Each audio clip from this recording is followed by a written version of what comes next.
Olá, a paz do Senhor.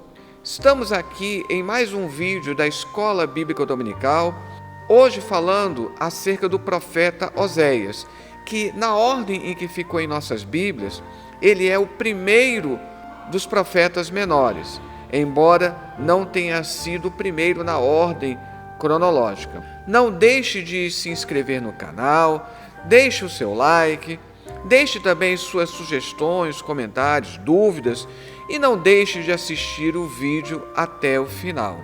O título da lição, então, é Oséias, o amor de Deus e a chamada ao arrependimento, a lição de número 2.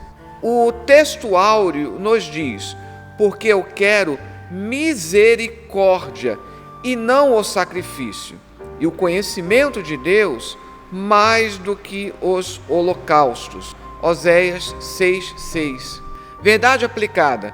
A mensagem de Oséias aponta para o imensurável amor de Deus que o moveu a enviar Jesus Cristo para salvar pecador e fazê-lo membro da família de Deus. Essa insistência no amor de Deus faz com que Oséias seja carinhosamente chamado de o apóstolo João do Antigo Testamento, pela ênfase na questão do amor. Textos de referência nós encontramos em Oséias, no primeiro capítulo, versículo 1. Palavra do Senhor que foi dita a Oséias, filho de Beeri, nos dias de Uzias, Jotão, Acais, Ezequias, reis de Judá, e nos dias de Jeroboão, filho de Joás, rei de Israel.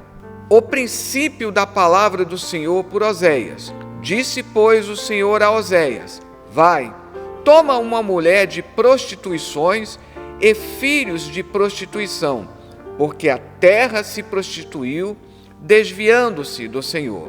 E foi e tomou a Gomer, filha de Diblaim, e ela concebeu e lhe deu um filho. Oséias 11, versículo 4. Atraí-os com cordas humanas, com cordas de amor, e fui para eles como os que tiram o jugo de sobre as suas queixadas, e lhes dei mantimento. Motivo de oração. Ore por mais sensibilidade espiritual e amor ao próximo. Introdução. A mensagem de Oséias era centrada na quebra da aliança do povo de Israel com Deus. Sua vida pessoal era uma ilustração pedagógica do amor de Deus e da infidelidade de seu povo. Aqui é interessante abordar a palavra Hesed, que é traduzida como misericórdia. Ela aparece lá em Oséias 6:6. No entretanto, uma das melhores traduções para essa palavra é amor, um amor que excede todos os limites e que se aproxima do conceito joanino de ágape. E essa palavra ainda envolve o conceito de aliança. Então, poderíamos dizer que a palavra Hesed pode ser traduzida como uma misericórdia baseada num amor que, por sua vez, está calcado na aliança de Deus com o povo. É esse tipo de amor que é tratado aqui no profeta Oséias. Ponto de partida. Oséias nos ensina sobre os limites do amor de Deus. Tópico primeiro. O cenário da mensagem do profeta Oséias. É sempre importante nós situarmos historicamente a mensagem do profeta. Em um período de apostasia, onde a adoração aos deuses de outros povos pagãos configurava uma quebra da aliança do povo de Israel com Deus, o profeta Oséias foi chamado para pregar a mensagem de infidelidade, ou melhor dizendo, pregar contra a infidelidade do povo. Dessa forma, o povo foi chamado ao arrependimento e a voltar-se para Deus. Conhecendo um pouco mais o profeta, A narrativa bíblica não traz muitas informações sobre os antecessores de Oséias, a não ser que seu ministério foi exercido nos reinados de Uzias, Jotão, Acais, Ezequias, todos eles reis de Judá, e de Jeroboão II, rei de Israel. Vamos lembrar que Oséias é um profeta do Reino do Norte. Como nós falamos no primeiro vídeo, juntamente com Jonas, são os únicos profetas do Reino do Norte, porque todos os outros profetas são do Reino do Sul, do Reino de Judá. Mas aqui há aquela proposta de sincronizar, mostrar que ele profetizou durante todos esses reis, tanto no sul quanto no norte. Mas é interessante falar um pouco do contexto de Jeroboão II. Nessa época, esse Jeroboão II, que não pode ser confundido com Jeroboão I, lá na época de Roboão, filho de Salomão, quando houve a separação do reino. Aqui, esse Jeroboão II, ele é da dinastia de Jeú.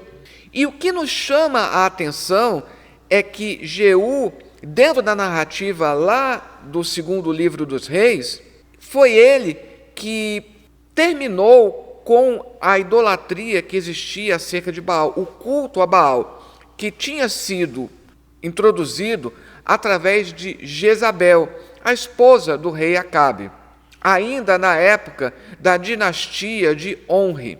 Jeú, então, ele inaugura uma nova dinastia e também a proposta de um novo período, porque ele elimina a idolatria, o culto a Baal. No entretanto, como nós podemos ver aqui pelo contexto de Oséias e depois vamos ver de Amós, que não é do Reino do Norte, ele é do Reino do Sul, porém ele é enviado a profetizar para o Reino do Norte, pegando o contexto desses dois profetas, percebemos que o povo, infelizmente, tinha retornado e com força à idolatria, ao culto a Baal. Agora, se do ponto de vista espiritual o povo estava extremamente decaído, economicamente o reino nunca esteve tão bem.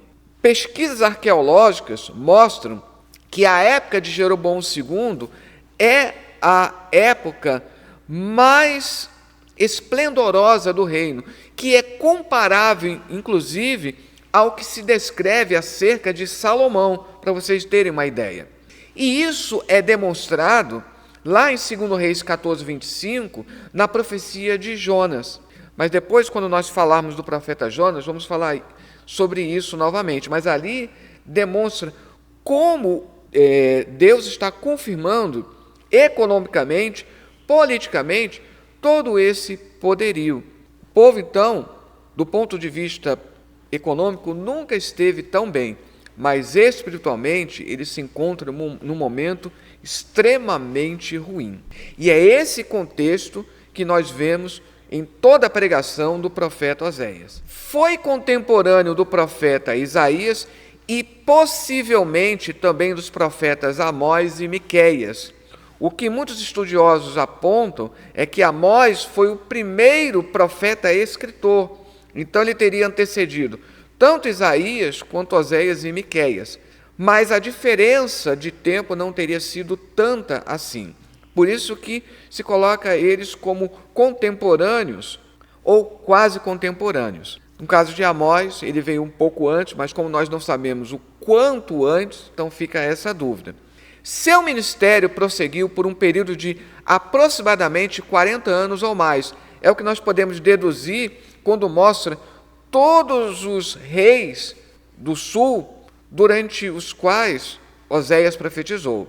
Contudo, não há consenso entre os comentaristas, já que nós não temos exatamente a duração desse tempo de profecia. Ele viveu numa época de turbulência na política interna e no cenário internacional. Aqui, aproveitando a introdução ao estudo do Antigo Testamento, de Esdras Costa Bento e Reginaldo Leandro, da CPAD. Quais as informações que nós podemos complementar aqui? Oséias era filho de Beeri e profetizou para Israel no Reino do Norte. Não há citação a respeito de seu chamado ao ofício profético.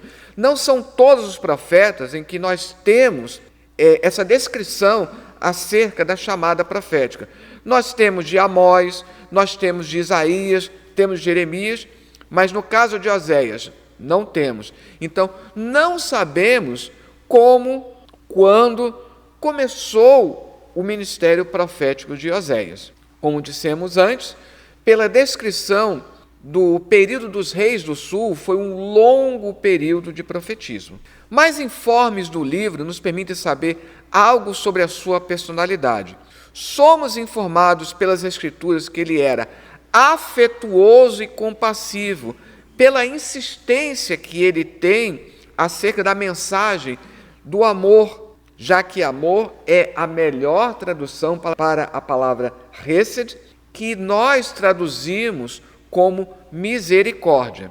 E aí ele tem uma semelhança com o profeta Jeremias, esse amor pelo povo, mas não tão austero quanto Elias. Recebeu ordem do Senhor para casar-se com uma prostituta. E Oséias foi contemporâneo de Isaías, Amós e Miqueias. No caso de Amós e Miqueias, provavelmente, não há tanta certeza assim. Mas pelo menos pega o mesmo século, o século VIII, que é por isso considerado o século de ouro do profetismo. Tinha suficiente posição social para que o nome de seu pai fosse mencionado. Não temos detalhes sobre Beeri, mas o fato do seu pai ser mencionado é o indício de que ele tinha uma posição social. 1.2. O engano do culto a Baal. Nessa época, volta o culto a Baal, que tinha sido erradicado lá no início da dinastia por Jeú. E Baal, ele é um deus cananeu, também pega a Fenícia, e ele é conhecido como o deus da fertilidade, o deus da tempestade. Vamos lembrar daquele desafio de Elias, do fogo? Aquele desafio é justamente pelo fato de que Baal era conhecido como o deus do fogo, da tempestade. Então, naquele desafio, como se ele dissesse, se ele é Deus mesmo do fogo, então ele vai responder pelo fogo. Vamos fazer esse desafio.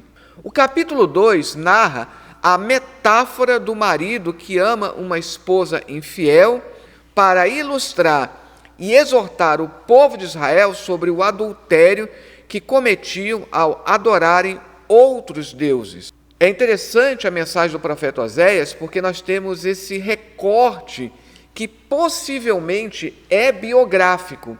O fato de ele ter se casado com uma mulher que era prostituta ou se tornou prostituta. Há muito debate sobre a ordem dada por Deus. Vai e casa com uma mulher de prostituições. Alguns dizem a ordem foi casa com a mulher que depois, quando ele recorda o ocorrido, ele diz, hoje eu sei que era uma mulher de prostituições. O tipo de prostituição também é muito debatido, porque talvez ela fosse uma prostituta cultual, porque era muito comum nesse culto a Baal. Então ela não seria uma prostituta, digamos assim, que vendesse o seu corpo, vamos colocar assim. Ela poderia ser uma prostituta cultual, ela se prostituía como uma espécie de culto a Baal. Em sua mensagem, o profeta busca comprovar que a prosperidade que Israel experimenta foi um presente de Deus, o Senhor da aliança. Porque já que Baal era considerado o deus da fertilidade, o que estava acontecendo era isso. Como o reino estava prosperando como nunca, eles estavam creditando toda essa prosperidade a Baal. E aqui o profeta Oséias quer mostrar que toda essa prosperidade ela vem do Senhor e não de Baal. No capítulo 3, o profeta narra sua experiência em que Deus o manda se casar com uma mulher adúltera. Essa narrativa do profeta, com a metáfora do seu casamento, simboliza o conflito entre a adoração ao Deus de Israel e as práticas da religião cananeia, particularmente o culto a Baal. Uma coisa que nós devemos salientar é: não sabemos se o casamento dele é apenas simbólico, se ele realmente se casou com uma mulher adúltera. A maioria dos estudiosos, comentaristas, tende a compreender que sim, ele efetuou o casamento, mas que ele só descobriu posteriormente que ela era uma prostituta. Mas a questão da metáfora, ela é bem saliente. Existe essa metáfora. E essa metáfora que é mais importante para compreender a mensagem do profeta Oséias. Porque esse casamento, ele simboliza a infidelidade do povo para com Deus. Já que a metáfora do relacionamento entre Deus e Israel, essa metáfora, através de um casamento, ela é forte. Vamos lembrar do livro de Cantares. Então aqui Oséias fala de uma infidelidade. Da mesma forma que a esposa foi infiel a Oséias, simbolicamente há uma aliança, um casamento entre Deus e Israel, e o que Israel está fazendo quando está adorando outros deuses é uma infidelidade cultual. Os preciosos metais que Deus havia dado aos israelitas, eles ofereceram a Baal, literalmente fizeram para Baal. Embora tenha sido sugerido que isso envolve converter os metais em estátuas do Deus, como nós vemos lá em Ezequiel 16, a expressão fazer para Deus, ou um Deus qualquer, é idiomática e significa dar algo em dedicação ou sacrifício. Por exemplo, em Êxodo 10, 25, Moisés pede a Faraó animais para que os tomemos para fazer ao Senhor nosso Deus, o que na verdade significava oferecê-los em sacrifício a ele. Então, na sua perversão, Israel não apenas omitiu seu agradecimento ao Senhor pela bondade dele, mas eles o insultaram profundamente ao agradecer a outro Deus e ao dedicar as dádivas que haviam recebido a outra deidade. Eles precisavam agradecer ao Senhor, o Deus de Israel, e estavam acreditando a uma divindade estrangeira, a um falso Deus. Essa é a falta de gratidão do povo. 1.3. As consequências da infidelidade de Israel. Oséias buscava entender as causas que traziam sofrimento ao povo e descobriu na apostasia deles a razão de todas as mazelas que enfrentavam. Eles haviam se afastado de Deus, o Criador de todas as coisas, que os acompanhou e não os desamparou em toda a sua jornada, desde os seus pais até aquele momento. Por isso que lá no capítulo 12, Oséias vai fazer um balanço de toda a caminhada, desde os patriarcas, ressaltando Jacó, falando justamente sobre isso. O profeta, totalmente engajado em sua realidade social, política e religiosa, buscava alertar seu povo para o perigo do engano de seus líderes religiosos. Por isso, sua mensagem foi uma dura crítica à sociedade que usava a religião como pano de fundo para atender seus próprios interesses. Então, um povo que estava mesclando, desde Elias, que há essa reclamação, de que eles estão misturando o culto genuíno a Deus com o culto a Baal. Eles se apresentam como hiper-religiosos, mas eles usam a religião para os seus próprios interesses. Depois vamos ver que isso vai ficar mais saliente no profeta Amós. Aqui o comentário de Champlin. Eu não coloquei aqui nem o volume, nem a paginação, porque recentemente há uma nova edição que mudou a quantidade de volumes e também mudou a paginação. Mas, de qualquer maneira, nós temos ali em Champlin, um profeta ou sacerdote não podia tomar como esposa uma mulher prostituta, sobretudo se ela continuasse praticando a sua, entre aspas, arte. Por isso que muitos comentaristas entendem que a ordem dada por Deus foi para ele se casar e que somente posteriormente é que ele descobriu que ela era uma prostituta, ou que ela se prostituiu depois, durante o casamento. Portanto, é assunto de discussões se a esposa de Oséias já era uma prostituta ou se ela se prostituiu depois de ter se casado com ele. Este versículo, considerado isoladamente, subtende a primeira possibilidade. Champlin defende a ideia de que ela já era uma prostituta, mas, mesmo assim, abre-se a possibilidade de ela ter, até por motivos óbvios, ter ocultado isso de Oséias. Encontramos aqui uma ordem altamente regular, dada pelo próprio Adonai, ou pelo Senhor. Todas as regras deveriam ser quebradas. Esse homem santo deveria buscar uma prostituta, ainda praticante, para tomá-la como esposa. Através de tão estranhas circunstâncias, seria ensinada uma lição objetiva espiritual. A nação de Israel era essa prostituta adúltera e Adonai, o Senhor, era seu marido. Essa é a lição mais importante. Independente do contexto real que envolve o casamento de Oséias, há esse simbolismo. O Senhor Deus é o esposo e Israel é a esposa. E Israel, enquanto esposa, ela se tornou infiel.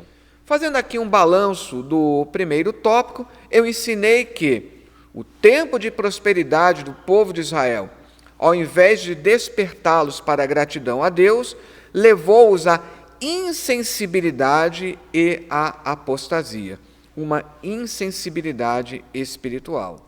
Vamos agora ao tópico 2, os acontecimentos na vida de Oséias. A interpretação dos acontecimentos na vida pessoal de Oséias tem causado extensas discussões no meio dos intérpretes e estudiosos das Escrituras sobre a literalidade ou alegoria do texto. O drama familiar do profeta deve ser compreendido como literal ou alegórico. Como nós já pudemos falar, vários comentaristas vão dar várias opiniões acerca disso. O importante, como eu já salientei, é que existe uma mensagem, sim, simbólica, envolvendo o povo. E essa é a mais importante. Independente da alegoria do casamento de Oséias, independente se ele já sabia se ela era prostituta ou não, o mais importante é essa comparação com o relacionamento do povo com Deus. 2.1. O casamento de Oséias, o retrato da infidelidade de Israel. Isso é o mais importante. É essa a essência da mensagem do livro. A peculiaridade do livro de Oséias reside no fato de que Deus usa o casamento e a infidelidade como figuras antagônicas para denunciar a infidelidade de seu povo. O adultério não deve estar presente em nenhum relacionamento, ainda mais em um relacionamento baseado no amor e na aliança. Quando a vida espiritual é marcada pela infidelidade a Deus, todos os outros relacionamentos certamente estão em risco. A decadência espiritual precede a decadência moral. Essa questão do casamento de Oséias, simbolizando o casamento entre Deus e Israel, vai ser aproveitado também no livro de Cantares, de forma poética. Embora alguns tenham tentado obter informação sobre Gomer, lá do capítulo 2, o foco aqui está claramente em Israel como a esposa do Senhor. E é arriscado tentar reconstruir qualquer coisa sobre a vida de Gomer com base nessas sessões. Devemos reconhecer que simplesmente não somos informados sobre o que houve com ela no intervalo entre os capítulos 1 e 3. Existem até dúvidas se a Gomer, que é mencionada lá no capítulo 1, depois no capítulo 3, se caso se trate da mesma esposa ou de uma outra. A maioria entende que está falando da mesma. 2.2. Os filhos de Oséias e as mensagens de Deus. Aqui nós temos um ponto muito importante. Os filhos, eles têm nomes simbólicos e todos esses nomes vão transmitir uma forte mensagem. Os 3 filhos de Gomer e Oséias traziam em seus nomes mensagens de Deus para o povo. Jezreel, Lo-Ruhama, ou como é no hebraico, Lo-Ruhama e Lo-Ami. E é interessante que, além de transmitir a mensagem, a maneira como ele vai dando nome a esses filhos nos dá a impressão que ele foi descobrindo paulatinamente que havia uma traição envolvida. Alguns comentaristas pontuam isso. Propositalmente, a mensagem contida nos nomes revelava o crescente descontentamento de Deus para com seu povo, mas também transmitiam esperança, amor, restauração e renovação. Vamos ao primeiro nome, Jezreel, no hebraico Israel, que significa Deus semeia. Também era o nome da cidade onde Jezabel, a idólatra sanguinária, foi morta. Esse nome evocava juízo, Jezreel, onde Deus julgou os idólatras. A menção do nome do menino ensinava as pessoas sobre o juízo iminente de Deus. E também é uma repreensão, porque aqui está veladamente condenando o excesso de Jeú. Ele teria se excedido ali. Lo-Ruhama significa não compaixão. Aqui é bem interessante porque a palavra que é mais importante dentro do profeta Oséias é Hesed, que, como já dissemos, pode ser traduzido como um amor, é uma misericórdia, mas com base num amor que, por sua vez, está calcado na aliança. Uma palavra que é semelhante é Rehem, que é essa compaixão. Não compaixão significa cessar de demonstrar esse amor, significa quebra do pacto da aliança. A menção do nome da menina ensinava que a compaixão de Deus tem limite. Deus julgaria seu povo como se fosse uma nação idólatra sem compaixão. Vamos lembrar que a Bíblia fala de Deus como longânimo. No hebraico, Erer Apaim. Isso significa que a paciência de Deus, ela é longa, ela se estende. Mas existe um momento em que Deus diz, chega, acabou. Lo-Ami significa não meu povo. Este era o filho mais novo. Juntando os 3 significados, a mensagem é a seguinte: Deus julgaria Israel como uma nação idólatra e sem compaixão, porque não era mais seu povo. Vamos salientar que não é Deus que, primeiramente, abandonou o povo, mas foi o povo que primeiramente abandonou a Deus. E porque o povo abandonou a Deus e não se arrependeu, é que Deus agora faz essa dura declaração: não é mais o meu povo. 2.3. O drama pessoal do profeta. Muitas pessoas se impactam tanto com o relato do casamento e depois da infidelidade, que muitos pensam até que isso seria uma metáfora, mas o que o texto bíblico leva a crer é que houve sim um casamento, e havendo casamento e se consumando a traição, e já que são 3 filhos, uma traição que aconteceu em 3 momentos distintos, isso fala de um drama pessoal do profeta. Como já vimos, Deus escolheu a história triste e peculiar de Oséias a fim de revelar o seu coração e manifestar o seu amor. A história do casamento de Oséias não é aquela que os livros e os filmes mostram sem qualquer problema real. A vida do profeta, além de ilustrar a infidelidade do povo para com Deus, também traz à tona o drama de muitos casamentos que estão em toda parte, inclusive nos arraiais do povo de Deus. Deixa eu fazer até aqui um adendo. Muitos se enganam que basta que o casamento aconteça na igreja, basta que o casamento seja feito entre crentes e tudo está resolvido. Não. O casamento é uma conquista diária. Engana-se quem pensa que o simples fato do casal ser evangélico, esse casal está livre de uma traição de qualquer uma das partes. Como dito anteriormente, a decadência espiritual precede a decadência moral, e isso tem acometido muitas famílias, onde os filhos são os mais prejudicados quando a infidelidade nas relações chega aos lares.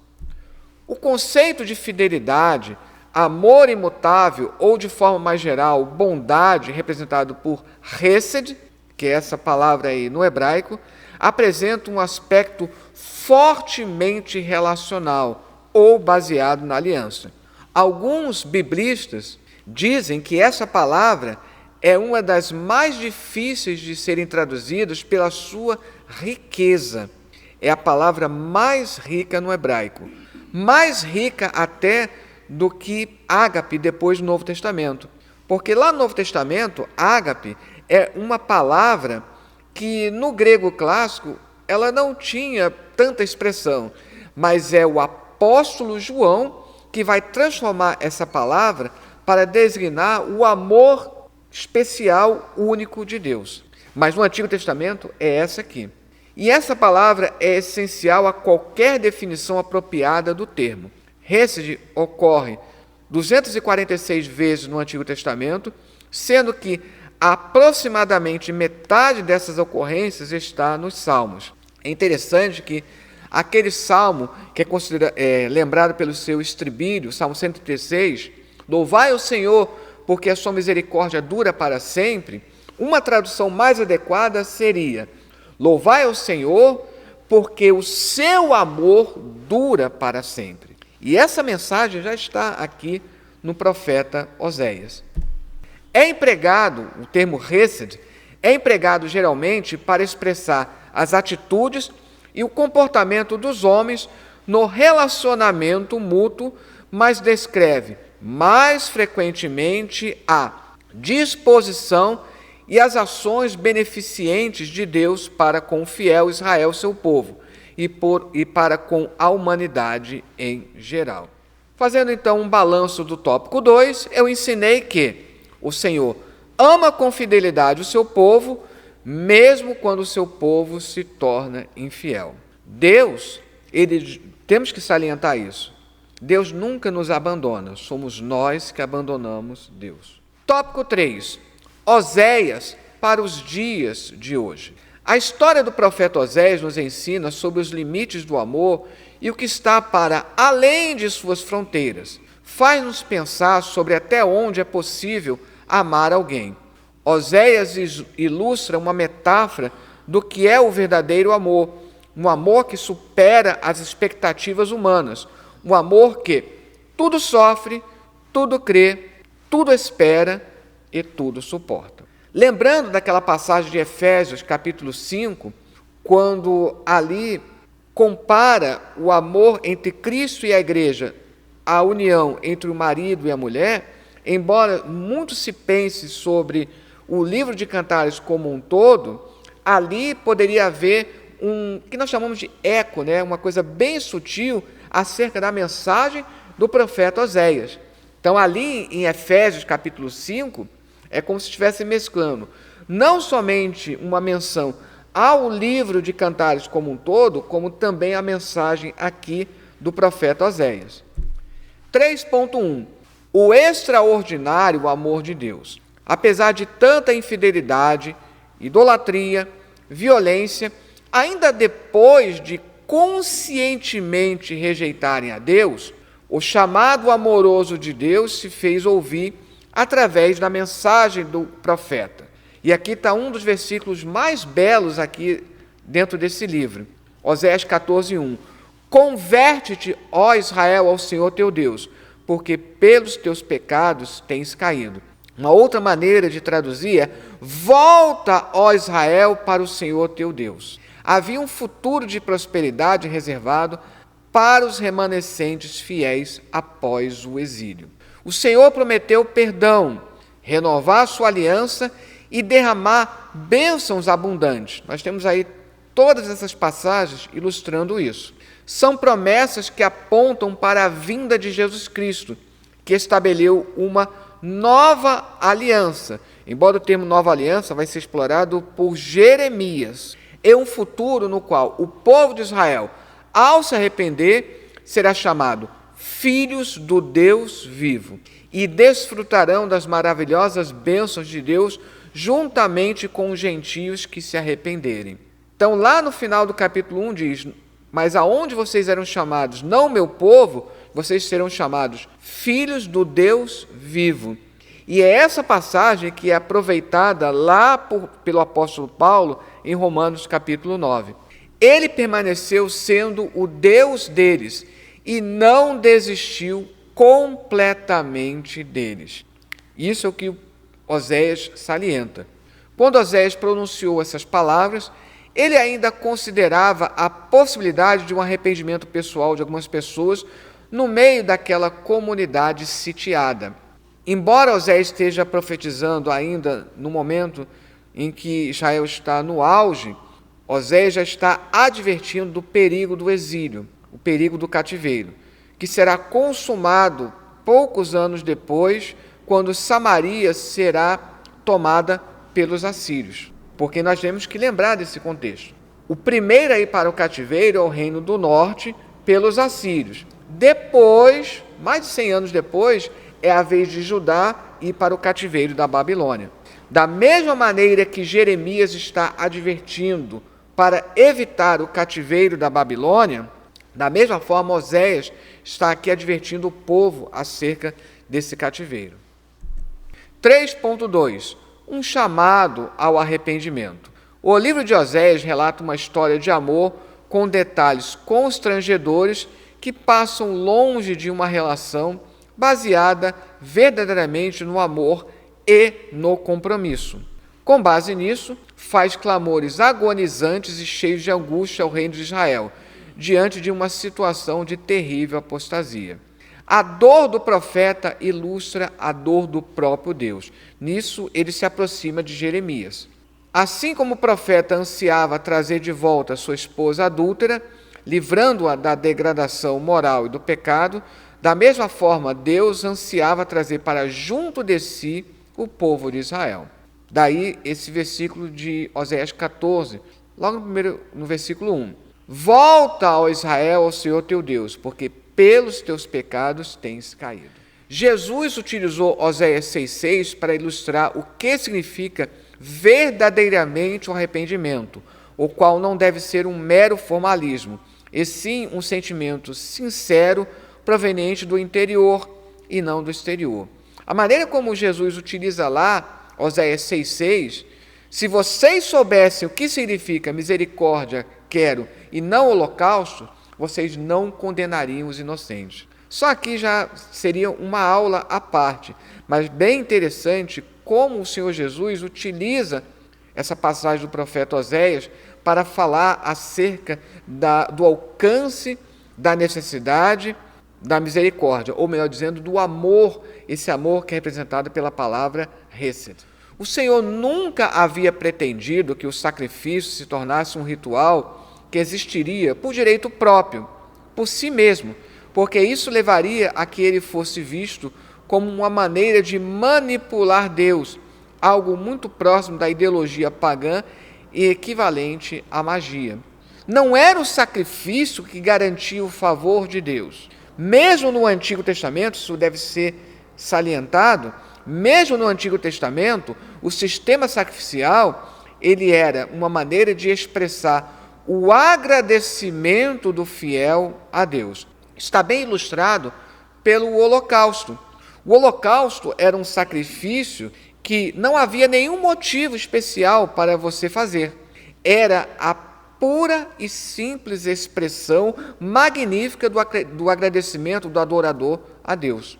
Por isso que o holocausto era reputado como o primordial dos sacrifícios. E por isso ele é listado em primeiro, lá em Levítico. Dos 5 sacrifícios, somente um dizia respeito especificamente, diretamente ao pecado. Para que o sacrifício ao Senhor fosse aceitável, ele deveria ser acompanhado de uma atitude reta de coração e expressar isso. Engana-se quem pensa que bastava chegar com o sacrifício e estava tudo resolvido. Não. Vemos outros profetas como Isaías condenando. Se você vem oferecer um sacrifício, mas o seu coração não está sincero diante de Deus, de nada adianta. Essa fidelidade interior seria demonstrada não num ritual de desempenho mecânico, mas primariamente em obediência aos mandamentos de Deus. Por isso que lá em 1 Samuel 15 diz, obedecer é melhor do que sacrificar. 3.3, o desafio de amar outra vez. O resgate de Gomer representa o resgate de sangue que Deus faria por seu povo e, consequentemente, por todos nós, pecadores. A dolorosa experiência de Oséias ilustra o amor de Deus, disposto a perdoar um povo que não queria ser perdoado. A ordem dada ao profeta muda o curso da história daqueles que se encontram afastados e perdidos em seus delitos e pecados. Quando alguém se afasta de Deus, perde claramente a sensibilidade de amar o outro, considerar o outro, honrar o outro, reconciliar-se de verdade com o outro. O pecado afeta o relacionamento com Deus e, em detrimento disso, também o relacionamento com o próximo. Vamos lembrar que o ritual da Santa Ceia, que nós realizamos mensalmente, ele não diz respeito única e exclusivamente à nossa comunhão vertical com Deus, mas diz respeito à comunhão horizontal, à comunhão com os irmãos. Mais uma vez aqui o comentário de Champlin, do famoso comentário que ele fez a todo o Antigo Testamento. A esposa adulta Israel não era muito amorável nem digna de ser amada, mas o amor de Deus envolveria Israel, tal como Oséias amava a esposa que dele se separara. Foi da vontade de Adonai, do Senhor, que as coisas acontecessem desse modo. Uma grande lição objetiva estava sendo construída. O povo observaria como o profeta lidara com a esposa desviada e se espelharia nela. Talvez essa lição de amor ajudaria a produzir o arrependimento. Essa palavra aqui é que é o objetivo do profeta Oséias, arrependimento. Fazendo então um balanço do tópico 3, eu ensinei que o livro do profeta Oséias retrata claramente o poder do amor e a possibilidade da reconciliação com Deus e com o próximo. E esse amor é um amor gracioso. Engana-se muito aquele que pensa que a graça não está presente no Antigo Testamento. O livro do profeta Oséias é uma demonstração clara de como a graça, o amor, ele já está evidente aqui no Antigo Testamento.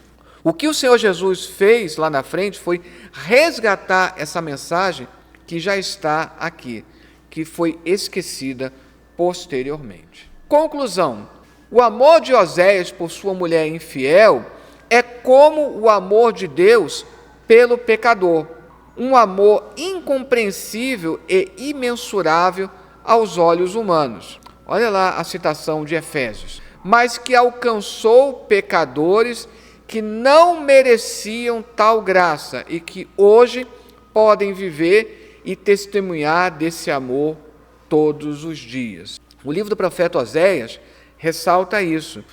Nenhum de nós é merecedor, mas o amor de Deus nos alcançou. Aqui mais uma vez eu coloco a bibliografia que eu utilizei para toda essa lição e que Deus abençoe.